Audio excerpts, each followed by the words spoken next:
Once upon a time in an African village, there lived a young man named Aid. He was a skilled farmer and, being unmarried, attracted the attention of many village girls. This led to jealousy and rivalry among the girls, each desiring to become his wife. Despite the attention, Aid had his heart set on a particular girl named Awry, who was not only beautiful but also kind. Wanting to approach the matter wisely, Aid decided to seek advice from his uncle, Weki.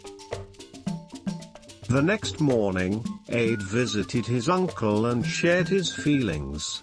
Weki, upon hearing the story, sent his child to bring Awry.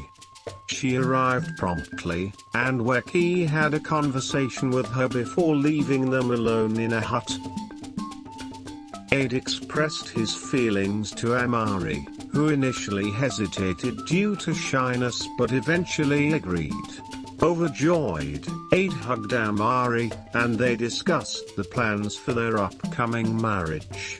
With happiness in their hearts, they parted ways to prepare for their future together. After a few days, Aid and Awry's love story became known throughout the village. Elders on both sides started making arrangements for the upcoming marriage. One afternoon, Awry sat with her mother under a hut, and her mother suggested, "Awry, now that you're getting married, it's time to visit your aunt to learn about marriage." Awry agreed, saying, "I'll talk to my friend Sarah so she can come with me." Her mother expressed concern about Sarah, but Awry insisted, "She's my only friend, she won't cause any harm." Unable to convince Awry otherwise, her mother left the conversation. Awry visited Sarah, discussed the plan, and convinced her to accompany her, with the condition that she would return early due to pending chores at home. At dawn, they left the village for Awry's aunt. Sarah returned the next morning as agreed, but Awry stayed for a few days to learn from her aunt. In the village, Aid wandered around feeling bored since Awry had been away for 2 days. Remembering his grandmother brewed beer, he visited her, received a large bottle, and sat in a tree near his house to drink. As he got drunk, he saw a blurry figure and happily exclaimed, "Awry, you're back." The girl replied, "Yes, I am back. Why are you so drunk? Let me take you inside the hut." Aid, not thinking much, allowed the girl to carry him into the hut, and she slept there with him all night. The next morning, Aid woke up to find Sarah beside him. Angry, he shook her and asked, "What are you doing here?" Sarah, afraid, remained silent for a moment and then claimed, "You told me to sleep here." Hearing this, Aid touched his head, shouted, and said, "Get out of here. I hope nothing happened between us." Sarah rushed home. Finding her furious father, he instructed her to return to where she had slept.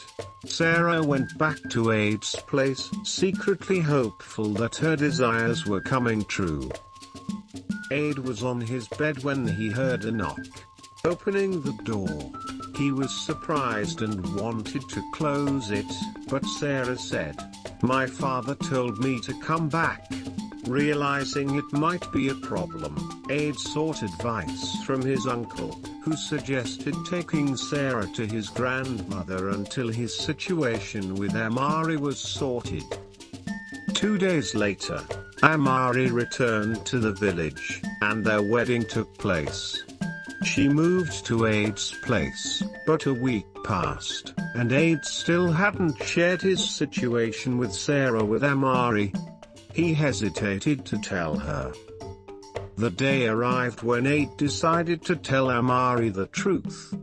He called her to the hut's shade, intending to confess, but a disturbance in the yard caught their attention.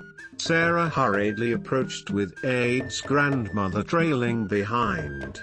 Standing in front of Aid, she declared, "I came to live with my husband, just like a wife does."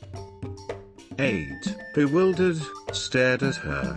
Amari, confused, asked if Sarah came to see her or felt guilty for missing the wedding. Sarah ignored her and continued talking to Aid. When Amari realized that Sarah was also Aid's wife, her heart broke. Initially wanting to leave, Aid convinced her to stay, involving his grandmother. Amari calmed down upon hearing the full story but felt deeply disappointed with her friend's actions. Amari and Sarah were living together as co-wives at Aid's place. They didn't communicate with each other, and Aid focused solely on Amari. He had decided that Amari was his only wife, and he was waiting for the right time to send Sarah back to her parents' home. As days passed, Amari became pregnant, leading Aid to consider sending Sarah away. Sitting under a tree near his house, he discussed this with Weki, planning how to make it happen. Unbeknownst to them, Sarah was eavesdropping from the walls of her hut, hearing their conversation. Upon learning that Aid was planning to send her away, she remembered her mother's talk about a witch doctor and decided to visit him before it was too late. Sarah quietly left home unnoticed and went straight to the shrine. There, she explained to the witch doctor why she had come. The witch doctor provided her with a love potion and gave her specific instructions on how to use it. Returning home excitedly, Sarah eagerly waited for the right moment to use the love potion. However, Aid didn't take a bath that day and he went to sleep without doing so, causing her to miss a chance of using it. The next morning, Sarah noticed Amari heading to fill the bathroom with water for Aid. After Amari left, Sarah hurriedly added some love potion to the water and quickly left the bathroom. When Aid went in to take a bath, he screamed as he transformed into a large snake, witnessed by Sarah. Panicking, she screamed, drawing a crowd.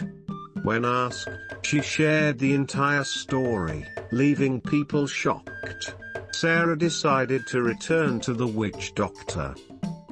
At the shrine, the witch doctor immediately said, "Young lady, you followed my instructions incorrectly. I told you to use the love potion at night, but you used it in the morning." Desperate, Sarah asked, "Can anything be done?" "There's no turning back, my daughter," replied the witch doctor. Sarah left the shrine, feeling lost. She sat on a stone, unsure of what the community would do with her.